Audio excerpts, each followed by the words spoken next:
जय श्री महाकाल सेवा ट्रस्ट अलर्कपुरी अरैल प्रयागराज से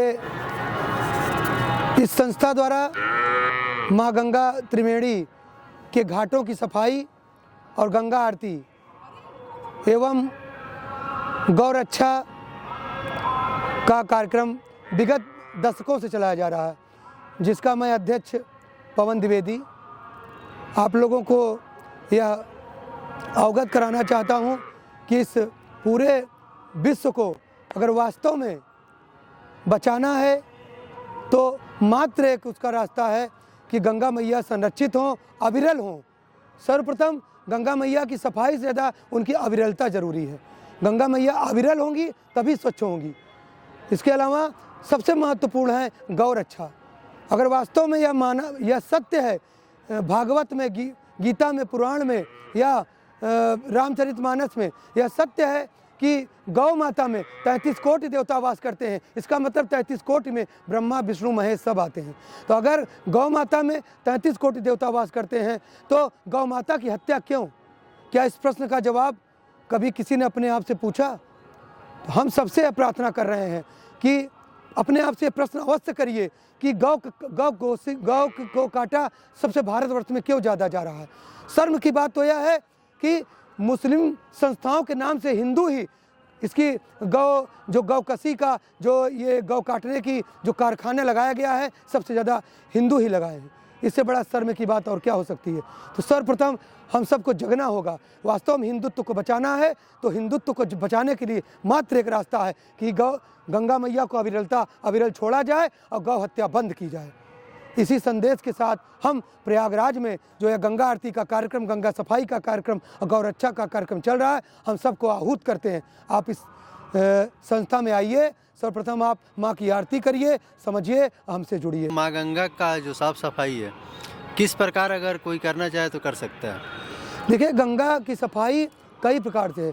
अब मान लीजिए जो गंगा के पास नहीं रह रहा है, कैसे गंगा की सफाई करेगा? तो जो गंगा के तट पे रह रहा है, सर्वप्रथम उसकी जिम्मेदारी उतनी ही है जितनी वो घर की सफाई करता है, घर को स्वच्छ रहता है, अपनी माँ को स्वच्छ रखता है जिससे पैदा हुआ है, अपने पिता को स्वच्छ रहता है, उतनी ही जिम्मेदारी उसकी गंगा के तटों की सफाई करनी। प्लस हम बात आती है जो गंगा के किनारे नहीं, हाँ, वो सोशल मीडिया के जरिए उससे जैसे हो सकता है, पत्र के माध्यम से जैसे भी हो सकता है, इस मुहिम में लगे, गंगा सफाई में, गंगा की स्वच्छता में और गौ माता की रक्षा में। तो गंगा सफाई के लिए किन किन बिंदुओं पर ध्यान देना अनिवार्य होगा? देखिए, सर्वप्रथम गंगा में पहले तो जो लोग जाते हैं और घर का सारा कूड़ा कचरा, उसको पता नहीं किस दृष्टि से देखते हैं कि गंगा में जाके सारे चीज़ों को गंदा करते हैं, गंदा फेंकते हैं, उसको न फेंकें।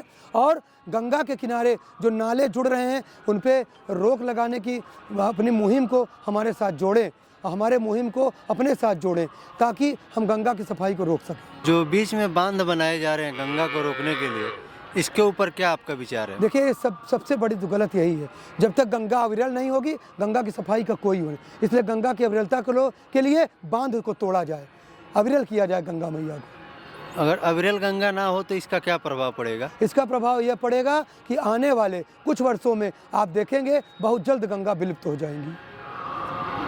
तो इससे क्या मनुष्य को क्या क्या हानियाँ हो सकती हैं? इससे हानि, सृष्टि का विनाश हो जाएगा भैया जी, सृष्टि ही नहीं रहेगी। तो आप अपने माध्यम से क्या क्या संदेश देना चाहेंगे माँ गंगा को बचाने के लिए? थोड़ा आप हमें। मैंने जो पूर्व में कहा आपसे कि सर्वप्रथम गंगा को अविरल छोड़ा जाए, गंगा की सफाई पे ध्यान दिया जाए और गौ हत्या बंद होनी चाहिए। बस इन्हीं बिंदु को मेन बिंदु हमारा है। गौ हत्या है, इसको आप कैसे रोक सकते हैं? थोड़ा इस पे आप तर्क डालें। देखिए, इसको कोई सरकार या कोई बड़ी संस्था चाहे रोक ले तो असंभव है। क्यों? क्योंकि कहीं न कहीं सरकार किसी न किसी रूप में इसमें परोक्ष या परोक्ष रूप से शामिल। अगर शामिल ना होती तो इतने गौ कसी के जो कारखाने चल रहे हैं कैसे चल रहे हैं? आज हमारा हिंदुस्तान पिछले 10 वर्षों में लगभग 10 गुना बढ़ गया है गौ मांस को निर्यात करने में। निर्यात हो कैसे रहा है? बिना सरकार के इन्वॉल्व हुए निर्यात हो रहा है। तो सर्वप्रथम हम सरकार को दोष न देते हुए अपने सारे हिंदू भाइयों को आह्वान कर रहे हैं कि सब लोग गौ हत्या को रोकें। अगर गौ हत्या नहीं रुकी तो सृष्टि में विनाश हो जाएगा, कोई नहीं रोक पाएगा, ये निश्चित है। इसलिए सर्वप्रथम गौ हत्या को रोकी जाए। इसमें हम सब हिंदू भाइयों को खड़ा होना पड़ेगा। मेरा एक क्वेश्चन है आपसे तब, जो छोटे किसान हैं वो तो मुख्य रूप से गौ पालन करते हैं दूध के लिए, तो फिर वो क्या करें, उसका निदान कुछ है कि ना है? अरे भाई, वो गौ पालन के लिए गौ पालन के अगर वो गौ को पाल रहे हैं तो इसमें कोई बुराई नहीं है, पर वो गौ को कसाई को न दें, ये महत्वपूर्ण है। तो इसके लिए तो कुछ एनजीओ या संस्था बनानी चाहिए जहाँ पे वो देखिए, किसान दे सके। मैं फिर कह रहा हूँ, एनजीओ सरकार नहीं, सब हिंदू भाई का कर्तव्य बनता है कि हर प्राणी के मन में ये आना चाहिए, उनका मूल रूप से ये उनका धर्म भी है, उनका अधिकार भी है और उनका कर्तव्य भी है। तो छोटे किसान वो क्या करे जब दूध देना बंद कर दे गौ, तो उसका क्या करे? भैया फिर वही बात भाई, गौ को अगर दूध के लिए रख रहे हैं केवल, तो ये तो गलत है, ये तो हर तरह से गलत है। ये कोई बात नहीं हो कि गौ जब तक दूध दे रही तब तक दे रही, हम उसके बाद कसा नहीं, ऐसा नहीं। उसके बाद तमाम ऐसी एनजीओ बड़े बड़े संस्था चल रहे हैं, बड़े बड़े लोग इस चीज़ को उनको दे दें, वो गौ पालन करेंगे, वो गौ की रक्षा करेंगे।